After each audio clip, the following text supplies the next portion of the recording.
അസുഖത്തിനെ കുറിച്ചിട്ടാണ് നമ്മൾ ഡിസ്കസ് ചെയ്യുന്നത്. അതിനെക്കുറിച്ച് കുറച്ച് കാര്യങ്ങൾ മറ്റുള്ളവരുടെ അറിവിലേക്കായിട്ട് ഷെയർ ചെയ്യുന്നു. അസിഡിറ്റി പലരും അനുഭവിക്കുന്ന ഒരു മേജർ ഒരു പ്രോബ്ലമായിട്ട് കണക്കാക്കാം. പലരും ജീവിതത്തിൻ്റെ ഏതെങ്കിലും ഒരു ഘട്ടങ്ങളിൽ അസിഡിറ്റി അനുഭവിച്ചിട്ടുണ്ടാവാം. അസിഡിറ്റി എന്നത് സ്റ്റൊമക്കിൻ്റെ ലൈനിങ്ങിൽ ഒന്നെങ്കിൽ എന്തെങ്കിലും ഇൻഫ്ലമേഷൻ അല്ലെങ്കിൽ ഒരു നീർക്കെട്ട് കൊണ്ടിട്ടോ അല്ലെങ്കിൽ കൂടുതലായിട്ട് ആസിഡ് പ്രൊഡക്ഷൻ ഉണ്ടാവുന്നത് കൊണ്ടോ വരുന്നതാണ്. അസിഡിറ്റിയുടെ കാരണങ്ങൾ പല വിഭാഗങ്ങളിലായിട്ട് തരം തിരിക്കാം. അതിൽ ആദ്യത്തേത് വരുന്നതാണ് അൺഹെൽത്തി ഈറ്റിംഗ് ഹാബിറ്റ്സ്. അതിൻ്റെ എക്സാമ്പിൾ പറയുകയാണെങ്കിൽ ഇപ്പം ഉറങ്ങുന്നതിന് തൊട്ട് മുന്നേ ആഹാരം കഴിക്കുക, അല്ലെങ്കിൽ 2 മീൽ തമ്മിലുള്ള ഗ്യാപ്പ് കൂടുക, വയറിനെ ദഹിപ്പിക്കാൻ പറ്റുന്നതിലും കൂടുതലായിട്ട് എക്സസീവായിട്ട് ഫുഡ് എടുക്കുക, ഇതെല്ലാം അൺഹെൽത്തി ഈറ്റിംഗ് ഹാബിറ്റ്സിൽ ഉൾപ്പെടുത്താവുന്നതാണ്. രണ്ടാമത്തെ പോയിന്റ് വരുന്നത് ചില ആഹാര പദാർത്ഥങ്ങളിലൂടെ അസിഡിറ്റിയുടെ ടെൻഡൻസി കൂടുന്നു.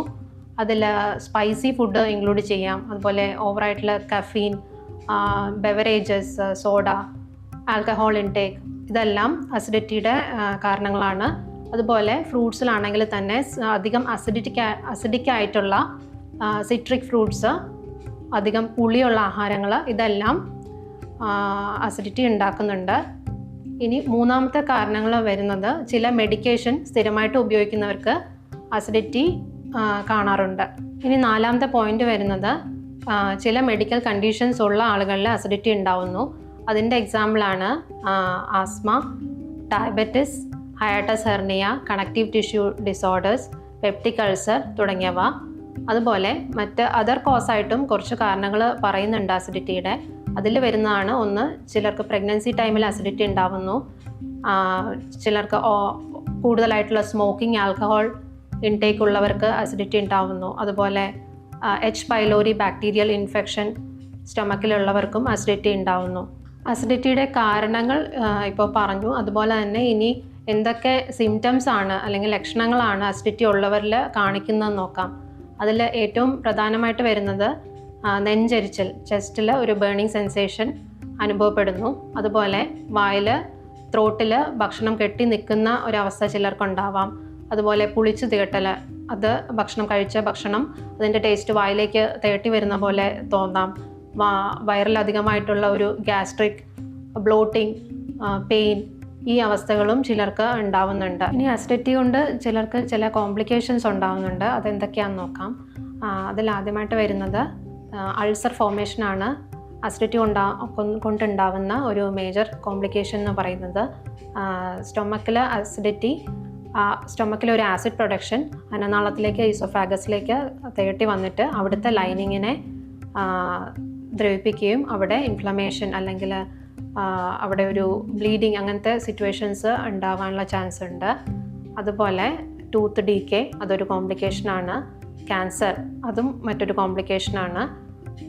അതുപോലെ വേറൊരു കോംപ്ലിക്കേഷനാണ് ഇതുപോലെ തന്നെ സ്ട്രിക്ചർ ബാരറ്റ്സ് ഈസോഫാഗസ് എന്ന ഒരു കണ്ടീഷൻ.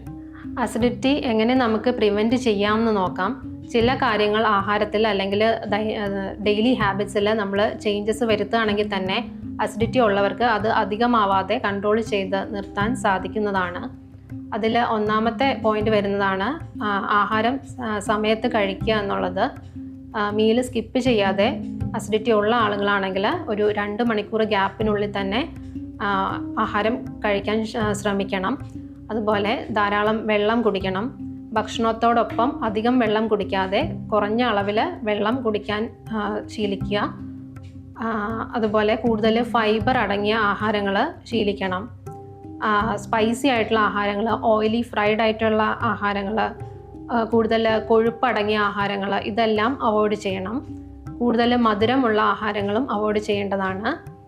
സിട്രിക് ആയിട്ടുള്ള പുളിയുള്ള ആഹാരങ്ങൾ മാക്സിമം അവോയ്ഡ് ചെയ്യണം. അതുപോലെ അച്ചാറുകൾ, ഫെർമെൻറ്റഡ് ആയിട്ടുള്ള ആഹാരങ്ങൾ, ഇതെല്ലാം അവോയ്ഡ് ചെയ്യുന്നത് നല്ലതാണ്. ഗ്രീൻ ലീഫി ആയിട്ടുള്ള വെജിറ്റബിൾസ് ആഡ് ചെയ്യുന്നത് അസിഡിറ്റിക്ക് വളരെ നല്ലതാണ്. അതുപോലെ തന്നെ കൂടുതൽ വാട്ടറി കണ്ടൻ്റ് ഉള്ള വെജിറ്റബിൾസ് അല്ലെങ്കിൽ ഫ്രൂട്ട്സ്, വാട്ടർമെലൺ, കുക്കുംബർ, ഇവയെല്ലാം വളരെ നല്ലതാണ്. ലോ ഫാറ്റ് ആയിട്ടുള്ള ഡയറി പ്രൊഡക്ട്സ് യൂസ് ചെയ്യാവുന്നതാണ്. മിൽക്കെല്ലാം ഇപ്പം ബ്ലോട്ടിംഗ് തുടങ്ങിയ സിംറ്റംസ് ഒന്നും അധികം ഇല്ല, മിൽക്കിനോട് അലർജി ഇല്ല എങ്കിൽ ലോ ഫാറ്റ് ആയിട്ടുള്ള മിൽക്ക് യൂസ് ചെയ്യുന്നതും നല്ലതാണ്. മാനസിക സമ്മർദ്ദം അധികമുള്ള ആളുകളിൽ അസിഡിറ്റി കൂടുന്നതായിട്ട് കണ്ടുവരുന്നുണ്ട്. അപ്പോൾ അതുകൊണ്ട് തന്നെ ഒരു സ്ട്രെസ്സ് കുറയ്ക്കുന്ന രീതിയിലുള്ള നമ്മുടെ ഡെയിലി ഹാബിറ്റ്സ് ചേഞ്ച് ചെയ്യണം. കൃത്യമായിട്ടുള്ള ഉറക്കത്തിൻ്റെ ടൈമിങ് ഫോളോ ചെയ്യുക. ഇതെല്ലാം അസിഡിറ്റി കൺട്രോൾ ചെയ്ത് നിർത്താനായിട്ട് വളരെ ഇമ്പോർട്ടൻ്റ് ആണ്.